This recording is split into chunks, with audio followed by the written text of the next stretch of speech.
Hello everyone, আসসালামু আলাইকুম। আমি Ruksana Akhtar. Welcome to my YouTube channel. সকলেই কেমন আছো বন্ধুরা? আশা করছি ভালো আছো। আমিও আলহামদুলিল্লাহ অনেক ভালো আছি। তো আজকে তোমাদের মাঝে নিয়ে এলাম নতুন আরেকটি ভিডিও।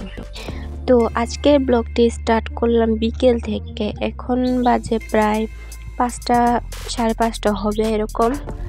তো বিকেলবেলা আমার শাশুড়ি গেছিলো একটু হাঁটতে, আর আমি মরিয়ম আর মাহিন্ডে নিয়ে একটু খেলাধুলা করতেছিলাম।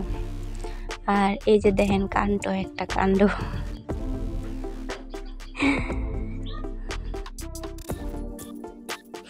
মরিয়মরা আমি এখানে বয়ে বয়ে করতেছিলাম, আম্মুর একটু উম্মা দাও। এই উম্মা করলে বুঝে, চুম্মা করলে বুঝে না। তো হে গিয়ে মরিয়মে গিয়ে এর বাইরের পিঠের মাঝে চুম্মা দিতেছি।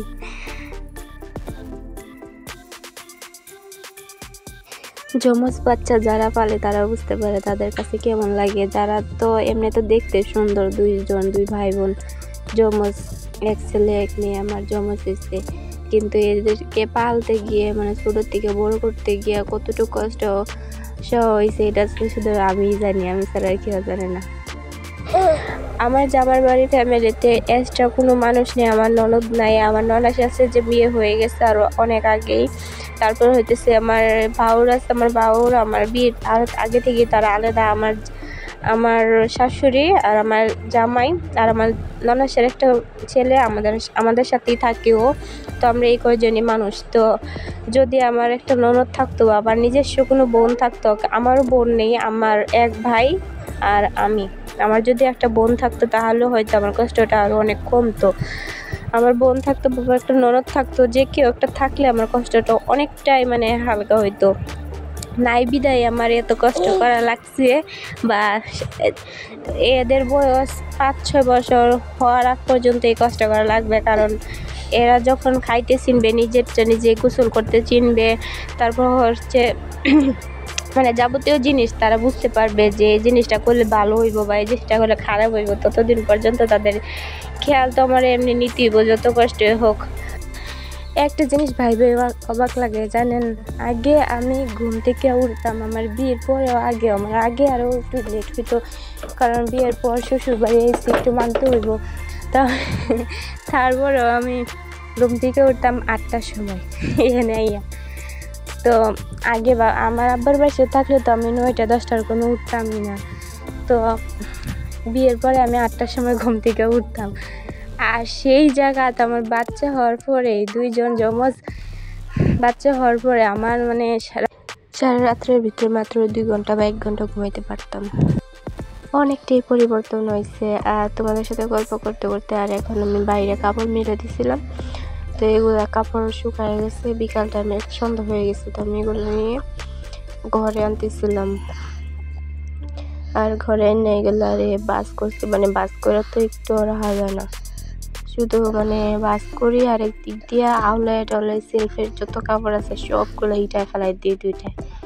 দুইটা যে দুষ্টামির সীমা নেই, সেলফের সব কাপড় নিয়ে ফেলাই দিব। তো সন্ধ্যার সময় আমি এখন সন্ধ্যা 6টা 6:30 হবে। তবে রান্নাবান্না বসাই দিচ্ছি, ডাল ভিজাইছি এদিকে। আর এদিকে মরিয়মের মাহিনীর জন্য একটা আটা দিয়ে একটা চড়া বানাই দিতে চাইছিলাম। তারা 2জনে কান্না করতেছে। এখন বানাইতাম বলছিলাম 2টা চড়া, রয়ে গেছে একটা, মানে বেশি পাতলা হয়ে গেছিলো। তারপর একটাই বানাই লাইছি। একটাই বানায় মানে তেল দিয়ে এগুলো আমরা সকালবেলা বানাই, যে সঙ্গে দেরি হয়ে যায় রুটি বানাইতে তখন আমি এগুলো বানাই দিলে সবার একটা করে। আমার শাশুড়ির একটা বানানো, আর ননের শেষের পোলার একটা, এর বাপের একটা, এরকম একটা করে সবার বানাই দিলে যে সময় দেরি হয় রুটি বানাইতে। এগুলো রুটির মতনই একেবারে নরম তুলতাল হয়ে থাকে। আমি একটু হালকা গরম পানি দিয়ে মাঝে মধ্যে করিতে একেবারে নরম থাকে। তো এই দেখেন একটা অবস্থা, নরম হইতে একেবারে বেশি হয়ে গেছে।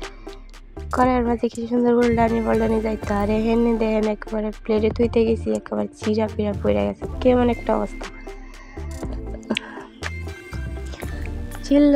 মানে সুন্দর হয়েছে চটা বানানোটা, একেবারে বাজারের পরোটার মতন দেখা যাচ্ছে, অনেক সুন্দর হয়েছে। আর এগুলো একেবারে নরম, বাচ্চারা একটু সহজে খাইতে পারে, কোনো শক্ত না।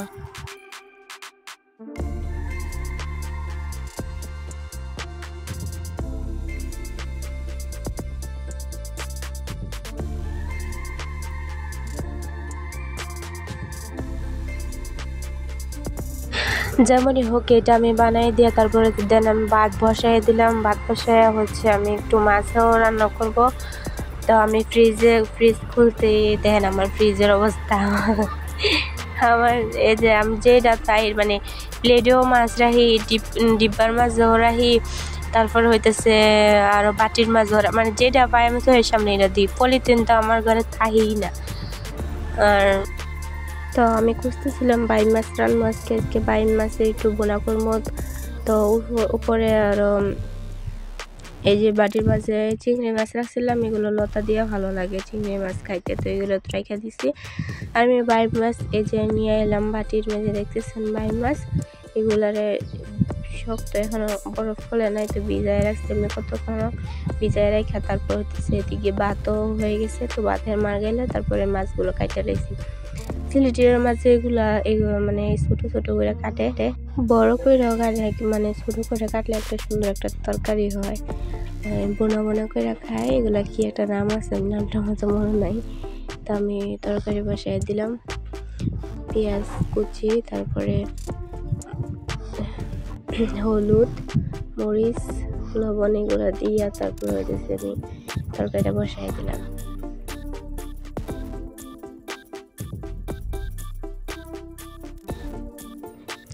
আর আমার চুলা দেখে একটু কেউ নজর দেন না, কারণ চুলাটা একেবারে ভাঙিয়ে গেছে।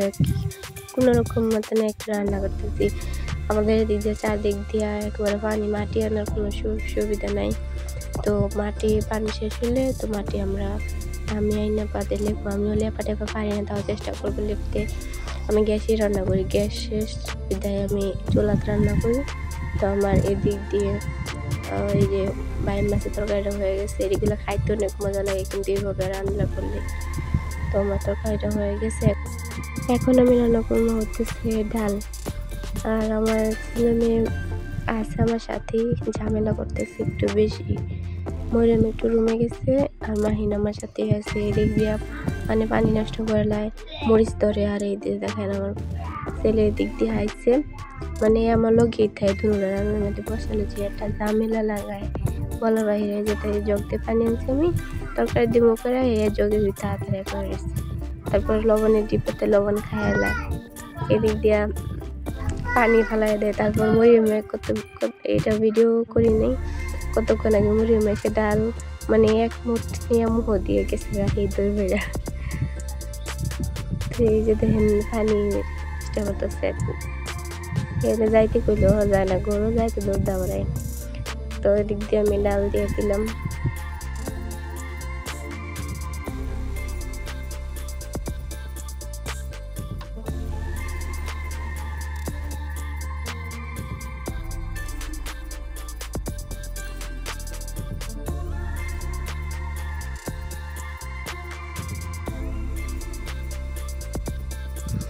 তো আমার ডাল রান্না করা কমপ্লিটই হয়ে গেছে প্রায় ডাল।